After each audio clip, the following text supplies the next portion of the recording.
सर्वप्रथम सर्वांना दिवाळीच्या खूप खूप मनापासून हार्दिक शुभेच्छा।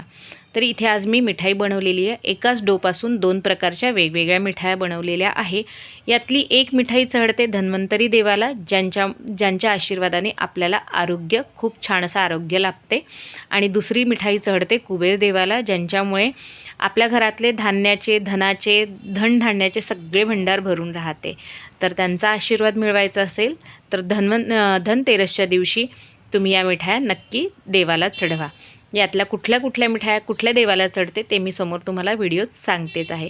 त्याआधी तुम्ही जर ही रेसिपी फेसबुकवर बघत असाल तर माझ्या पेजला फॉलो करा, आणि यूट्यूबवर बघत असाल तर माझ्या चॅनलला सबस्क्राईब करा। त्याचबरोबर लाईक, शेअर आणि कमेंट नक्की करा, आणि व्हिडिओ पूर्ण बघा। हॅलो फ्रेंड्स, मी लतिकाच किचनमध्ये तुमचं मनापासून खूप खूप खूप स्वागत आहे। तर इथे गॅसवर मी पॅन ठेवलेला आहे। मी नॉनस्टिक पॅन घेतलेला आहे, तुम्ही हवं तर कुठलाही पॅन घेऊ शकता। सगळ्यात पहिले इथे घातलेली आहे मी 1 वाटी साखर। यात मी अर्धा वाटी पाणी घालते, कारण की मी नंतर यात दूध घालणार आहे अर्धा वाटी, म्हणून मी 1 वाटी साखरेत अर्धी वाटी पाणी घातलेलं आहे। तुम्ही हवं तर 1 वाटी साखरेला 1 वाटी पाणीसुद्धा घालू शकता। तर आता याला छान मेल्ट करून घ्यायची आहे, आणि यानंतर याला 1 तारी पाक येऊ द्यायचा आपल्याला व्यवस्थित असा। साखरेचं प्रमाण अगदी परफेक्ट आहे, कारण की जास्त गोड असेल मिठाई तर आपल्याला चांगली वाटणार नाही, ते खायची इच्छा होत नाही, कारण की दिवाळीत खूप साऱ्या गोड मिठाई खाऊन बोर होऊन जातो म्हणून। तर मी 1 वाटी अगदी परफेक्ट प्रमाण आहे।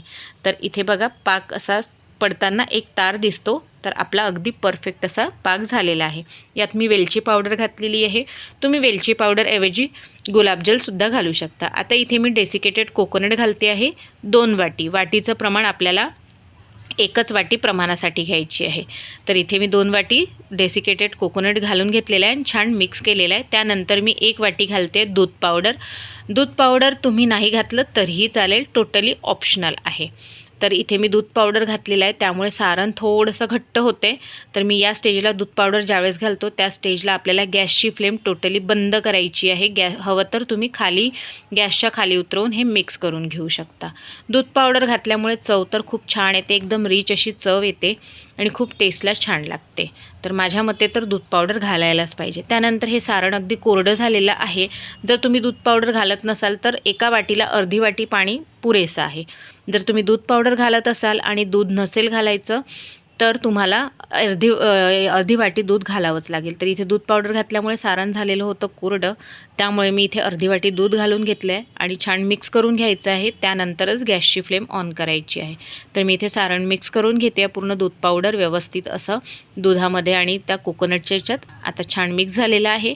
आता गॅसची फ्लेम ऑन करून याला सतत फिरवत राहायचं आहे, सोडून द्यायचं नाही, नाहीतर खालती करपेल म्हणून। तर जेव्हा सारण एकत्र येईल, तळाला चिकटणार नाही, त्यावेळेला आपलं मिठाईचं सारण रेडी झालं असं समजायचं। तर इथे बघा व्यवस्थित असं सारण जेव्हा फिरवतो तर तळाला बिलकुल राहत नाही आहे। तर आता आपलं सारण अगदी छान व्यवस्थित रेडी झालेलं आहे। तर आता याचे 2 भाग करायचे आपल्याला, कारण की आपल्याला 2 वेगवेगळ्या मिठाया बनवायच्या आहे म्हणून। तर इथे 2 पार्ट करून घेते आहे, व्यवस्थित असं समप्रमाणात करून घेतलेलं आहे। तुम्हाला कमी जास्त करायचं असेल ते तुमच्या इच्छेवर आहे।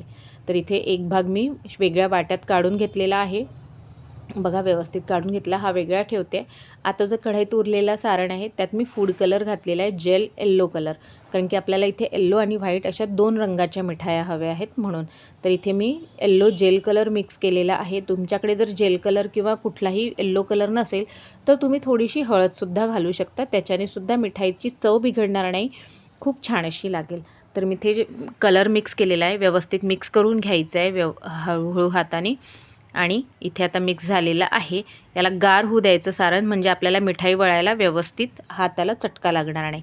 तर सारण छान थंड झालेलं आहे। आता मी मिठाई बनवून घेते। तुम्हाला जो आवडेल त्या शेपनुसार तुम्ही बनवून घ्या। मी छोटे छोटे बॉल्स बनवलेले आहेत। हवं तर तुम्ही मिठाईचा म्हणजे पेढ्याचा शेप देऊ शकता, म्हणजे असा गोल करून मधातनं एका बोटाने प्रेस करून घ्यायचं, म्हणजे आपल्याला पेढ्याचा शेपसुद्धा तुम्ही देऊ शकता। तर इथे मी छोटे छोटे बॉल्स बनवून घेतलेले आहेत। तर इथले आता कलर सांगते कुठल्या देवाला कुठल्या। आता इथे मी सजावटीसाठी करून घेते आहे। तर पांढरी मिठाई चढते कुबेराला आणि येल्लो मिठाई चढते धन्वंतरी देवाला। तर इथे मी सिल्वर वर्क लावून व्यवस्थित गार्निश केलेलं आहे। तर कशी वाटली आजची रेसिपी ते मला नक्की कळवा। तर भेटूया पुढच्या रेसिपीत, तोपर्यंत बाय।